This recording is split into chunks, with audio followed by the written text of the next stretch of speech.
July 4th. An emergency call comes in off the Mississippi coast. A vessel taking on water near Horn Island. On the surface, it sounded like a routine distress signal.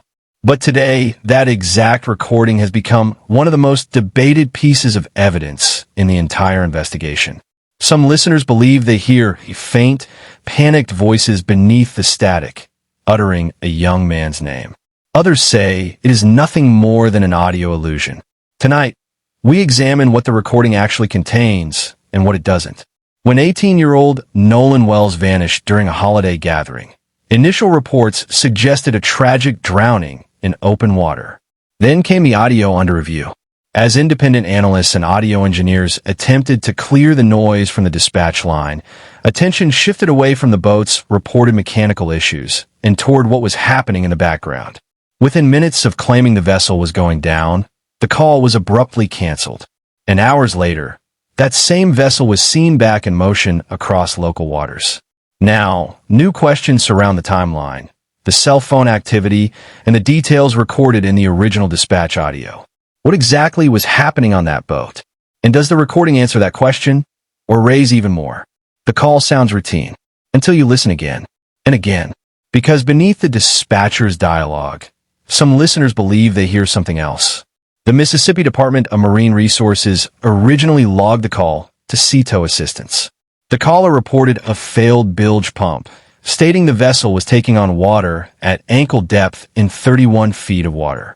After the recording became public, enhanced copies quickly spread across social media. Some listeners interpret the enhanced recording as containing voices calling out to the missing teenager or asking if he was responsive. Others strongly disagree, pointing out how digital processing can create auditory illusions and background noise. Enhanced versions attempt to isolate secondary sounds on the deck, but audio technicians emphasize that low-frequency static makes definitive proof difficult. What is known, however, is that initial witness statements made no mention of a medical emergency occurring on board during that time frame.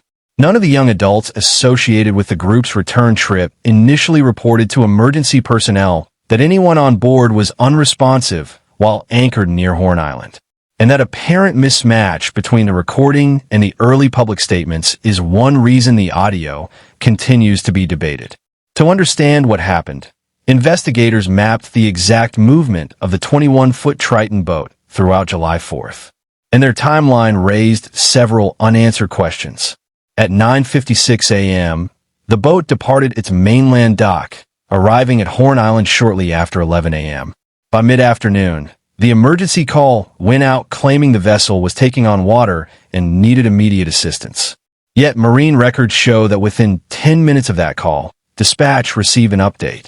The boat owner had reportedly called back to state the problem was resolved, canceling the tow. If a vessel were taking on water at the reported rate, investigators would naturally want to understand how it was able to continue operating afterward without sinking. GPS data indicates the boat did not sink.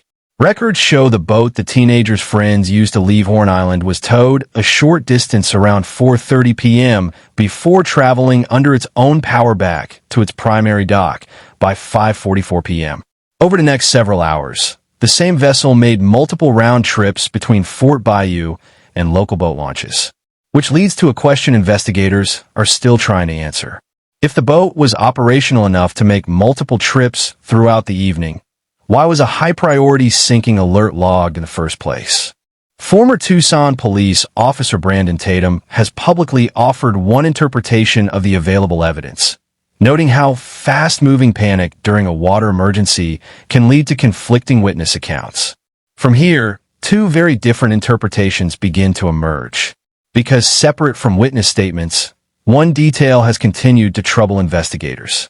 The missing young man's phone wasn't with him. It wasn't lost on the island, and it wasn't recovered in the Gulf. In the initial days following the disappearance, early claims suggested that zero cellular reception on Horn Island prevented communication, forcing everyone to leave devices behind. However, the publicly available digital records appear inconsistent with the claim that there was no cellular service. The original dispatch recording itself showed clear cellular transmission from the island. Even more puzzling, According to publicly reported tracking data, while search efforts were just beginning in the water on the night of July 4th, the 18-year-old's phone was already back on the mainland. Location-sharing applications tracked his device miles away at a residence in Ocean Springs, Mississippi. Acquaintances had carried the active phone off the island and left it inside a parked vehicle, which raises the obvious question. If his phone left the island, why didn't he? Forensic death investigator Joe Scott Morgan has focused on a different aspect of the case, the medical findings documented in the independent autopsy. Morgan's analysis highlights the technical difference between drowning indicators and secondary trauma, noting that physical context often provides answers where witness statements fall short. As public interest grew, private search groups offered specialized resources to assist.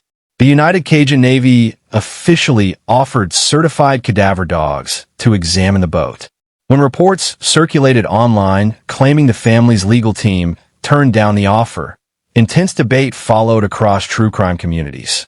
However, legal analysts point out a crucial detail that internet commentators overlooked. The family had zero legal authority to grant permission for a search of that vessel. Because the Triton boat was owned by another family, neither the missing teenager's parents nor their attorneys had the legal standing to authorize a third-party inspection. Under constitutional law, only the registered owner or law enforcement with a search warrant can grant that access. Some law enforcement experts have argued that the vessel could have been impounded early for additional forensic examination, subject to the applicable legal requirements and investigative decisions. Cadaver dogs can detect minute scent traces long after an event, even on surfaces exposed to water.